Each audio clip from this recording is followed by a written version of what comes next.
जय हिंद दोस्तों। मैं एयर वेटरन कॉर्पोरल मोहनरंगन चेन्नई से। दोस्तों आज सुबह मैंने एक वीडियो बनाया था जिसमें जो फार्मूला के बारे में मैंने बताया था और उस फार्मूला के अनुसार सुबह मैंने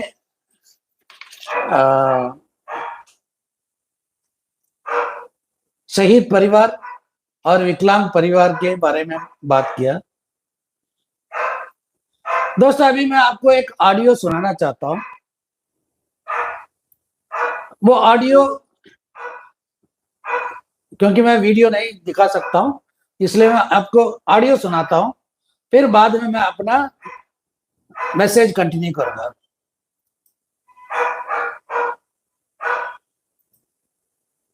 वीडियो नहीं दिखा सकता हूं इसलिए मैं आपको ऑडियो सुनाता हूं, फिर बाद में मैं अपना मैसेज कंटिन्यू करूंगा।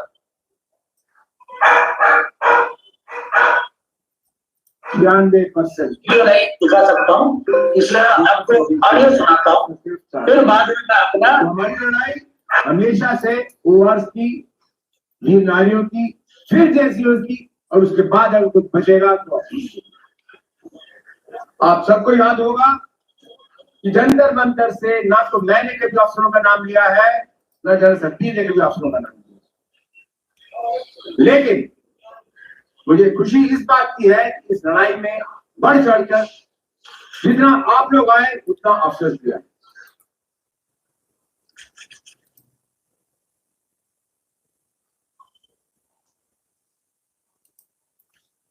और उस दिन ये फैसला किया गया कि उस दिन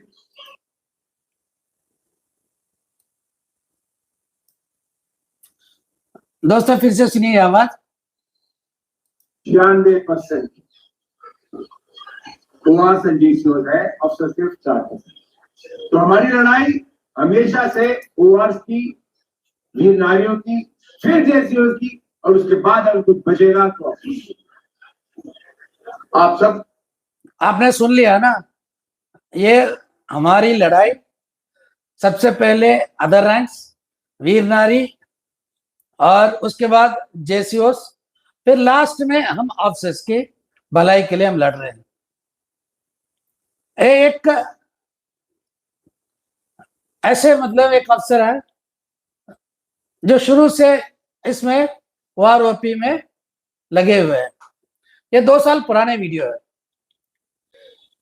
दोस्तों जो मैंने फार्मूला बताया था, ये फार्मूला के अनुसार हमें जो पेंशन मिलना था वो नहीं मिला। इसका कारण कौन है हम ये नहीं बता सकते, लेकिन आप खुद ही जान लो। अब मैं आपको एक कर्नल की बताता हूं। एक कर्नल रैंक,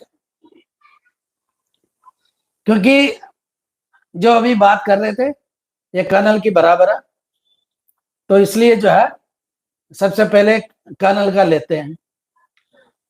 दोस्तों ये कर्न जो फार्मूला दिया था 2014 में, उस फार्मूले के अनुसार एक कर्नल का जो है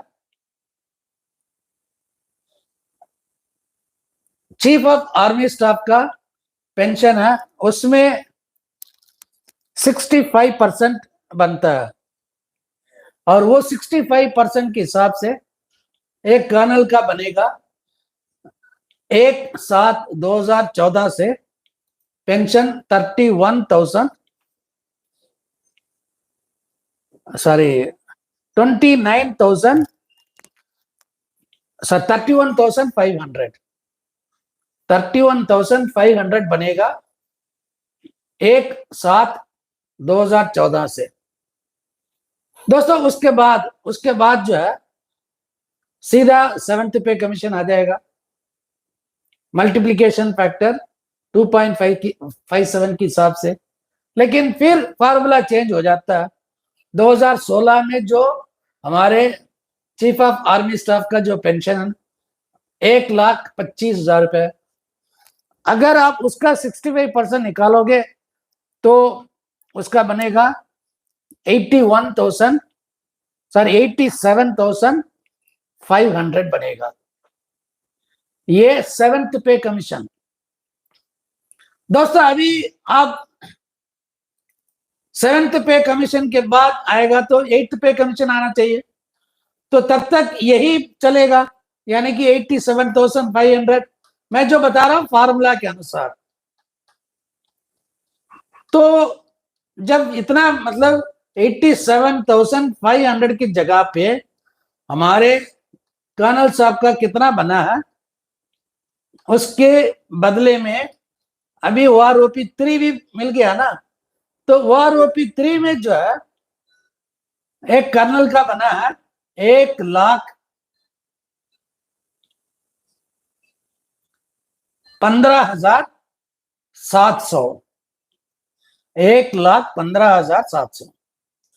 दोस्तों कितने की फर्क पड़ा, यहाँ पे एक 15,000 और वहां पे 28,000 रुपए का जो है फर्क, यानी कि एक फार्मूला जो 70% के जो पेंशन होना चाहिए उसके अनुसार अगर आप कैलकुलेशन करोगे 87,500 ये होना चाहिए था 7th पे कमीशन से लेके आज तक।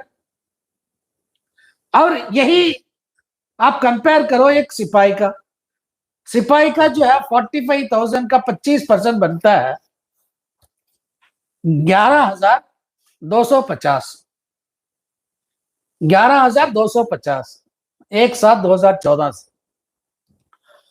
और 7th पे कमीशन के अनुसार 1,25,000 रुपए का जो बनेगा 31,250 बेसिक। लेकिन असल में क्या मिला एक सिपाही को, मैंने कर्नल को बता दिया, अब सिपाही का भी बताना पड़ेगा ना। पहले मिला था 6,665, चलो उसको छोड़ो, अभी हम बात करते हैं आज के हिसाब से एक सिपाही का बन रहा है, तो हाईएस्ट लेके चलते हैं 22,659, 22,659 एक सिपाही का। लेकिन बनना चाहिए कितना फार्मूला के अनुसार 31,250।